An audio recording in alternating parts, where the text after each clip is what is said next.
minutos, 8:04 en Punto Noticias de Radio Pichincha. Saludamos a esta hora con Alexandra Zumárraga, la doctora Alexandra Zumárraga, exdirectora de Rehabilitación Social, que nos acompaña vía telemática. Doctora Zumárraga, buenos días, bienvenida. Le acompañamos Alexis Moncayo, quien le habla, Licenia Espinel. En redes sociales circulan videos, que incluso han sido reconocidos por el propio comandante de la policía, la difusión de esos videos, que aparentemente son del interior de las cárceles del país, en el que se anuncia una especie de acuerdo entre las bandas delictivas, denominadas grupos de delincuencia organizadas, con las iniciales, como lo digo, que dicen que hay una especie de acuerdo para frenar la violencia. ¿Hasta qué punto se puede dar credibilidad a este tipo de mensajes? Más aún cuando no se menciona entre los grupos que habrían llegado a un acuerdo a los choneros y a los chonekillers, que han sido, digamos, que los protagonistas de los últimos hechos de violencia que se han registrado en el país. Buenos días, bienvenida. Buenos días, muchas gracias por la invitación. Bueno, estos videos, lo que puedo llamarlo por lo menos son contradictorios y son grupos que se denominan a sí mismos grupos de delincuencia organizada que llamen a la paz, ¿no? Son grupos que generan violencia, son grupos que viven de la violencia y que son grupos son de economías ilícitas, ¿no? Que traten de llamar o decirse que traten de generar paz. Los creeremos o veremos cómo van a generar paz simplemente a través de los días.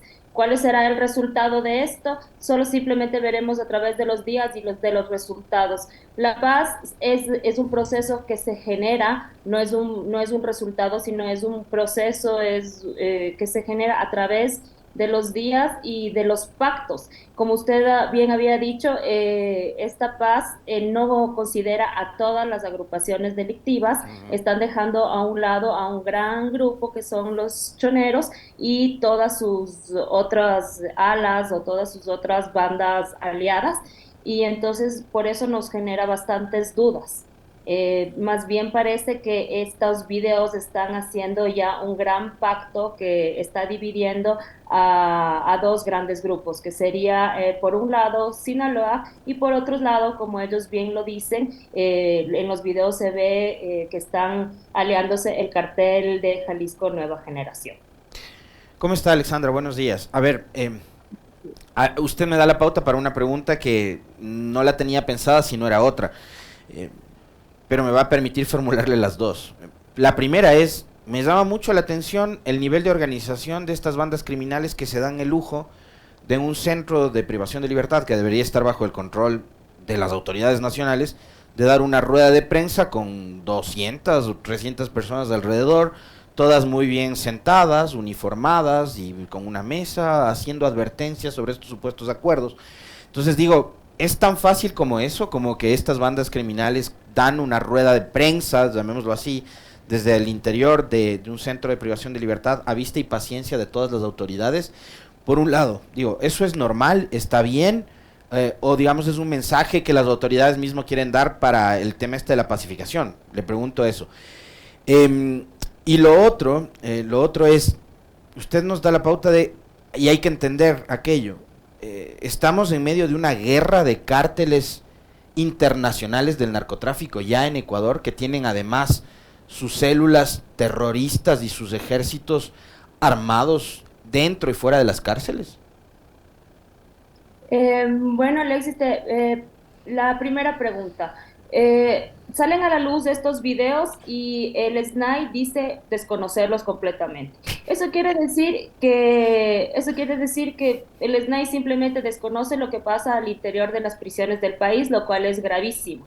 Porque si bien, como tú lo mencionaste, son ruedas de prensa que dan en varias prisiones del país, como si bien se menciona y lo vemos, 200, 300 personas Ujú. muy bien organizadas dentro de muchas cárceles, estamos hablando Cuenca, la Tacunga, la penitenciaría, con un discurso muy bien elaborado.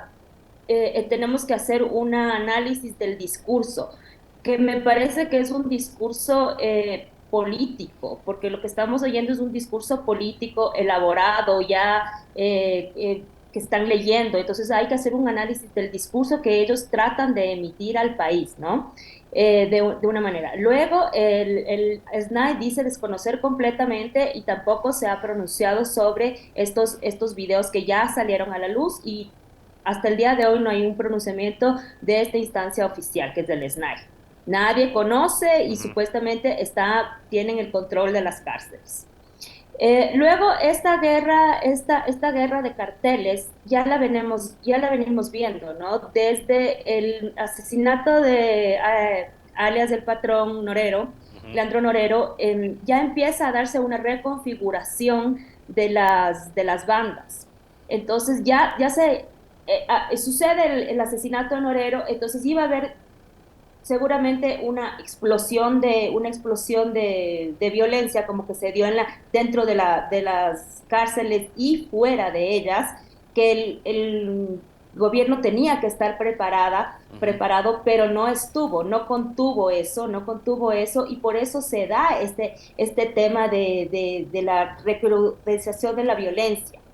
Y lo que fue más fuerte aún es que el día entre el 1 y el 3 de noviembre hacen estos traslados de seguridad, que lo que hicieron fue aumentar la violencia, que según el SNAI fueron traslados técnicos, y que para mi parecer no fue nada técnico. Ellos trataron de ingresar a la penitenciaría para hacer un traslado a los pabellones 7 y 8, liderado por lobos y tiguerones. ¿Qué pasó ahí? Que en Esmeraldas les secuestran a 8 guías. Y les dicen: a nosotros no nos tocan a nosotros, y si no les asesinamos estos guías. Entonces el SNAI, una vez ya adentro, con militares y policías en estado de excepción, decide no dar marcha atrás y hace el traslado a otros pabellones. Entonces, ¿qué de técnico tiene ese traslado? ¿Qué de técnico tiene un traslado así? Porque, bueno, yo como directora, yo sé cómo se hace un traslado. Tiene que ser con listas, identificar a la gente, porque uno, cuando traslada a un preso, sabe que el preso está corriendo riesgo al momento de ser trasladado a un lugar con otra banda donde le pueden asesinar. Entonces se crea ahí un momento de tensión tal que se dan tantos atentados, tanto en Guayaquil, Santo Domingo, todo lo que vivimos, el terror que vivieron todas las ciudades, ¿no? Daule, Durán, Esmeralda, Santo Domingo. ¿Cuántos atentados fueron? Como 18 en 2 días. Entonces, estos traslados que supuestamente nos iban a brindar seguridad y estabilidad, lo que crearon fue una guerra interna en el país. Fueron trasladados 1,000 o un poco más de 1,000 presos. Entonces fue algo nada técnico, absolutamente nada técnico, porque se sabía que una guerra iba a venir. 2 carteles enfrentados, como tú bien dices, Alexis. 2 carteles enfrentados. ¿Qué consecuencias va a generar este enfrentamiento entre los 2 carteles que usted menciona, doctora Zumárraga? Le pregunto esto porque al parecer este contenido de estos videos, como usted dice, tiene ya un discurso político que revela que al parecer el Estado es el que necesita también del crimen organizado, que se necesita mutuamente, que el crimen organizado necesita del Estado, y es evidente porque si no, no tuvieran el arsenal que tienen al interior de las cárceles, pero que también el Estado está necesitando de este crimen organizado para tener de qué hablar, para tener con qué distraer, para tener cómo justificar algunas acciones. La primera parte de un video que me parece que fue elaborado en la cárcel de Cuenca, ellos bien dicen, nosotros estamos en las cárceles de Cuenca, de La Tacunga, y expresan ciertas cárceles. Eso quiere decir que ellos tienen el cartel Jalisco Nueva Generación, Lobos, Tiguerones y las demás bandas asociadas. Eso quiere decir que ellos tienen la apropiación de esas cárceles y por consecuencia de esas ciudades, ¿sí? Entonces ellos dicen, nosotros estamos dominando esas cárceles y esas ciudades, ¿sí? Esa es la lectura que yo le doy y que se da así. Entonces dice, nosotros queremos la paz en esos lugares. Es decir, la paz es nosotros dominamos esos lugares. Ese es el mensaje que nos dan. Y los choneros están en la penitenciaría de Guayaquil dominando esos otros lugares. O sea, está sobreentendido que están los choneros dentro de ese territorio. Nosotros tenemos ese territorio, ellos tendrán el suyo. Nosotros extorsionamos estos lugares y ellos harán el suyo. ¿Sí? Esa es la lectura. Entonces, es como dividámonos el territorio. Ustedes acá, nosotros acá. Esa es la lectura. Entonces, esta paz es como decir una paz mafiosa o una paz pactada. Nosotros venimos acá y ustedes acá. Entiéndase también no solo las estructuras mafiosas o delincuenciales, porque dentro de estas estructuras mafiosas también están las autoridades. No solo están los delincuentes, por así decirlo, ¿no? Sino que también están dentro de ellos el Estado que, como usted dice, también le conviene pactar con las estructuras y decir, bueno, va a haber una paz que es lo que se denomina algunos autores la paz negativa, la paz que tampoco va a tocar a ciertos grupos de poder. Estos grupos de poder quedan intocados y decir, bueno, a ustedes no les tocamos, quiero decir a ciertas autoridades grandes, no ciertos que están dentro de las fuerzas de seguridad. ¿Por qué? Porque el Estado no le pide cuentas a las fuerzas armadas que controlan armas, controlan detonantes explosivos, policías, lo que ya hemos venido viendo. Incluso también, por ejemplo, el día de ayer, recuerdo cae preso un sospechoso de las miembro de la aduana, ¿no? Con explosivos. Entonces, ¿qué es uno de los pocos, pero quienes están de jefes de la aduana, ellos todavía no han sido tocados, estas estructuras de poder no han sido tocadas y que están aliados a los grupos de crimen organizado. A ver, otra cosa, Alexandra, que a mí me llama poderosamente la atención es ya, digamos, una vez que prácticamente es un hecho de que los cárteles de estos internacionales, sobre todo mexicanos, usted ha dado el nombre de dos específicamente, que son mexicanos, pero que se mueven en el ámbito de de todo el continente, están operando en el país. Quiere decir que entonces son estos cárteles con toda su capacidad económica y logística la que está armando de la manera en que lo ha hecho a estas organizaciones delincuenciales más pequeñas, que eran, digamos, bandas o pandillas, no sé cómo llamarles, pero son quienes están armándolas y son quienes están de paso auspiciando esta suerte de enfrentamiento, no solo entre bandas, sino también entre estas bandas y el Estado. ¿Ellos están financiándolas? Claro, o sea, nosotros sabemos que el país está cartelizado, como lo ha dicho Fernando Carrión. Cartelizado quiere decir que en el país operan carteles grandes, de gran escala, ¿no? Ya lo hemos dicho. Y no solo mexicanos, nosotros estamos dentro, somos como un sándwich dentro de los grandes productores, que quiere también decir frontera con Colombia, las FARC, las disidencias, Perú, todos los grandes productores, ¿no? Pero también no podemos olvidar que ya tenemos una gran producción nacional. O sea, también estamos produciendo dentro de nuestro territorio y ya hay estudios sobre el tema de la producción nacional. Y no solo están como ya he dicho, no solo están los carteles mexicanos, están también la mafia albanesa, como ya se lo demostró en algunos estudios de Telegraph, y no está desde hace 2 años. Está ya instalado aquí desde el 2010, desde lo que se tiene data. Entonces, por eso se llama un país cartelizado y también tenemos la experiencia, por ejemplo, Leandro Norero estuvo en Perú teniendo su cartel en Perú algunos años, entonces ese paso, esas rutas hacen que este país haya sido y con la dolarización haya sido muy, muy atractivo para muchos traficantes y también para ser un país también atractivo para el lavado de activos, porque somos un país dolarizado. Entonces hay muchos factores que ha hecho que nuestro país sea demasiado atractivo para muchos traficantes y por ejemplo, los líderes de las bandas y los líderes traficantes no están dentro de las cárceles. No pensemos que nosotros oímos de los grandes traficantes, ya sabemos, ¿no? Fito, Junior, los lagartos, este, el otro, y pensamos que ellos son los grandes líderes. Y nos estamos equivocando. Los grandes líderes no se encuentran en las cárceles. Los grandes líderes son invisibles.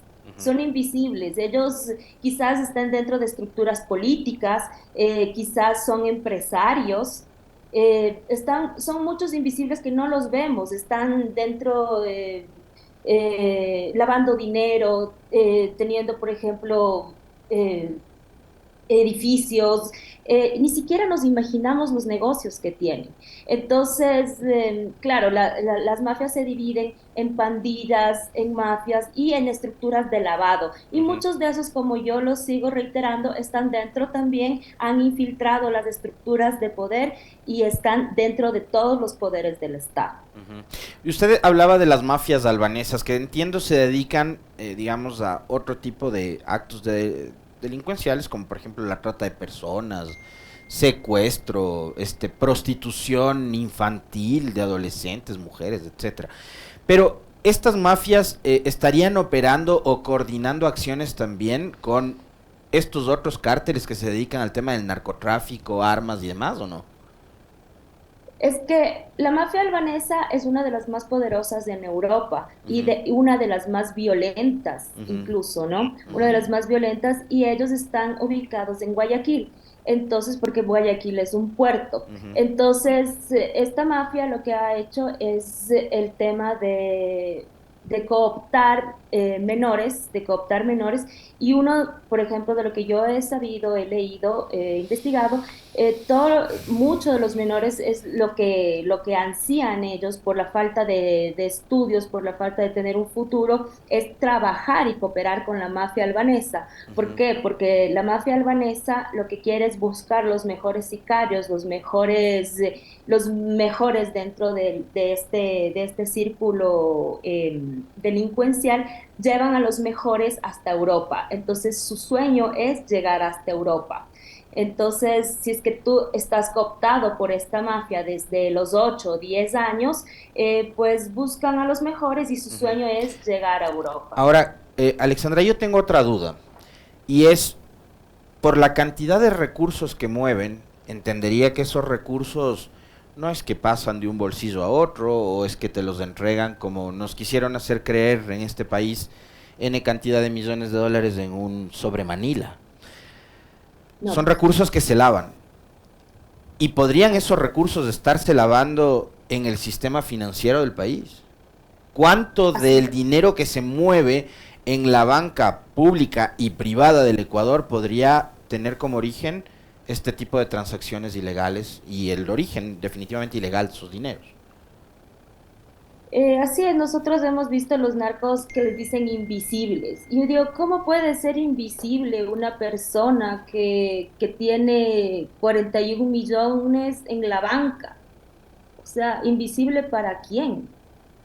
Norero movía 7 millones y nunca nadie notó. No es que no notaron, es que no querían notarlo. Entonces, por ejemplo, aquí hay constructoras que mueven millones de millones y millones en edificios que no tienen ni un solo departamento poblado. O sea, no han vendido ni un solo departamento y nos hace imposible ver, es como que, ¿por qué obtienen los permisos tan rápidos para construir un edificio cuando uno quiere hacer una reforma en su departamento le tarda 7 años? Hay casos a la vista, ¿no? Aquí en Quito, también me imagino que en otras ciudades, bueno, porque yo soy habitante de Quito, pero esto es como imposible que uno no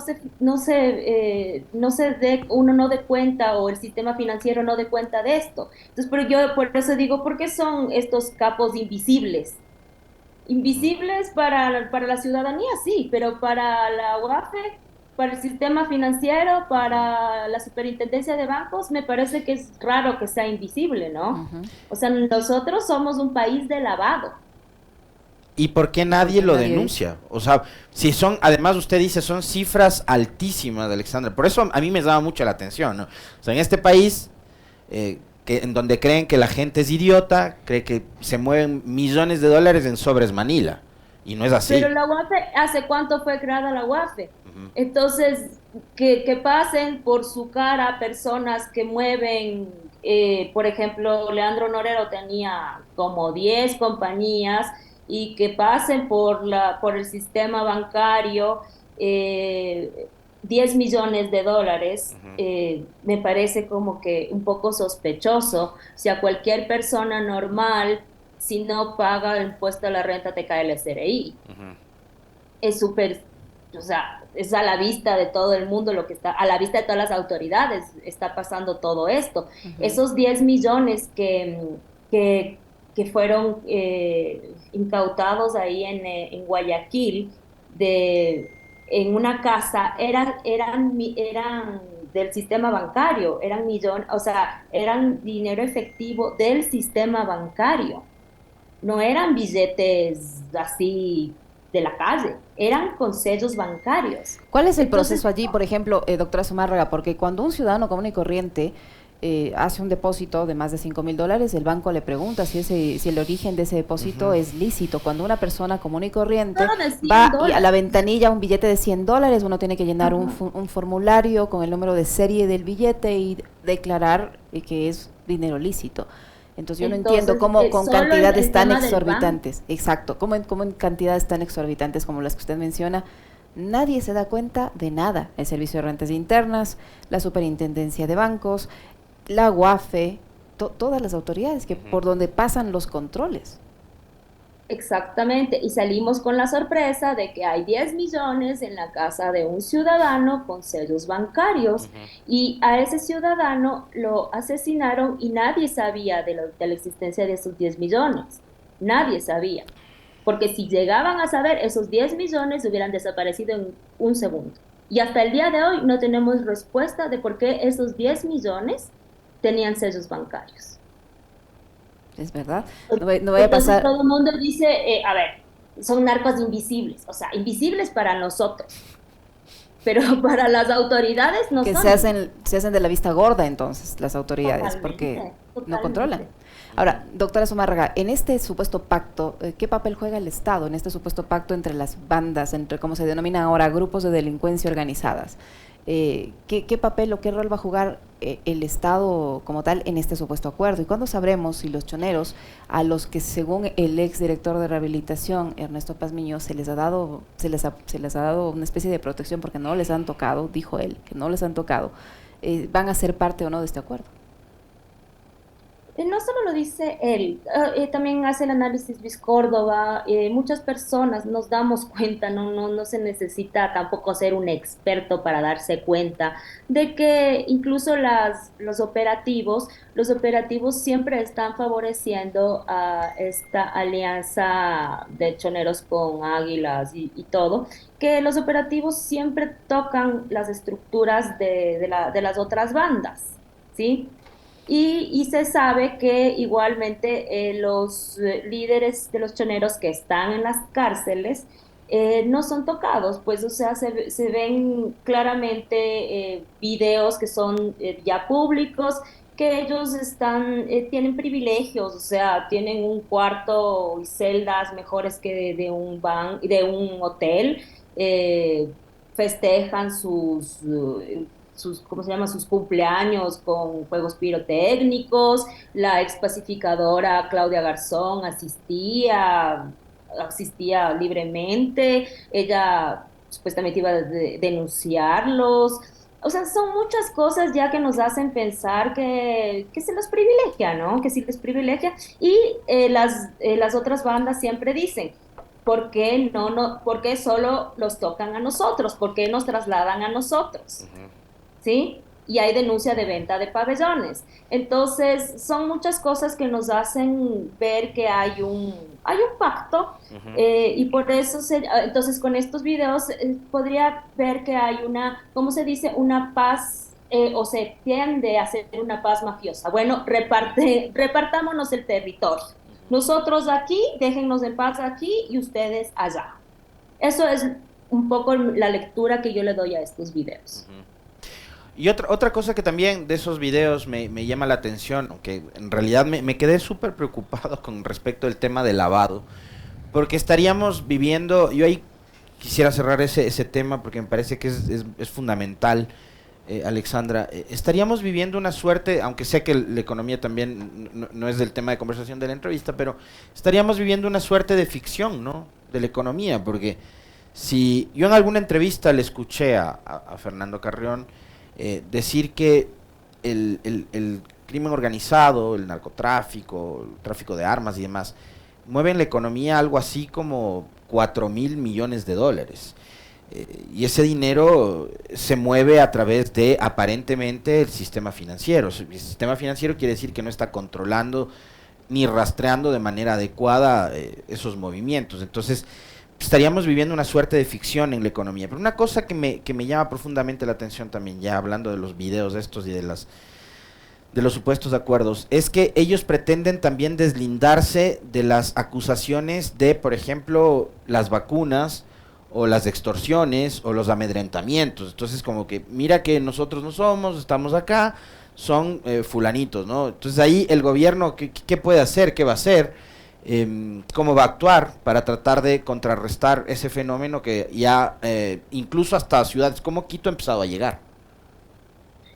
Es por eso digo, es por lo menos contradictorio que si yo me digo a mí misma, yo soy un grupo delictivo organizado, quiero paz y yo no hago extorsiones. O sea, por favor, yo vivo de una economía ilícita y no hago extorsiones.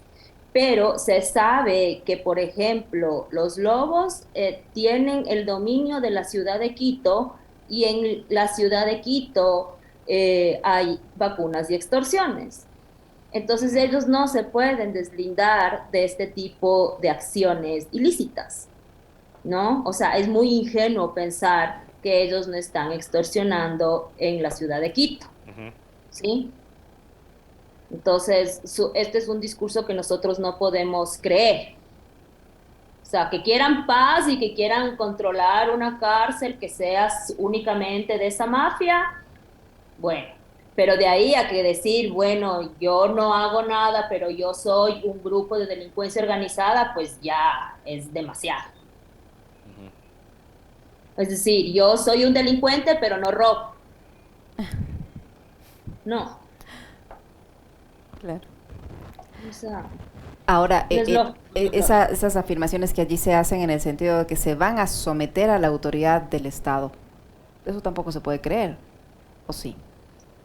O sea, someter en el sentido de que, bueno, o sea, por ejemplo, de lo que yo supe, es los traslados llegaron, 200 personas llegaron trasladados a la cárcel de la Tacunga y no les dejaron ingresar. Los presos, o sea, los presos que mandan, porque ahí no manda el director. Los presos mandan en la Tacunga y no es que se sometieron. Ellos dijeron, aquí no entra nadie porque nosotros no queremos problemas. Y ahí durmieron en transitoria y se regresaron porque ahí no les dejaron. Entonces, simplemente es un discurso. Simplemente es un discurso y decir, bueno, aquí nosotros queremos paz, sí, pero tampoco nos meten a gente que no queramos. Entonces, es un discurso simplemente, y yo lo veo muy político, muy de, o sea, nos sometemos, pero también nos acatan nuestras reglas. Acatan nuestras reglas porque también o sea, hay una ley fuera de los muros y hay una ley intramuros. Siempre ha sido así, ¿no? O sea, nosotros manejamos también nuestras reglas y nosotros no queremos problemas, así que no nos traigan gente que no queremos. Más o menos así. Muchísimas gracias, doctora Zumárraga, muy amable, siempre muy interesante conversar con usted.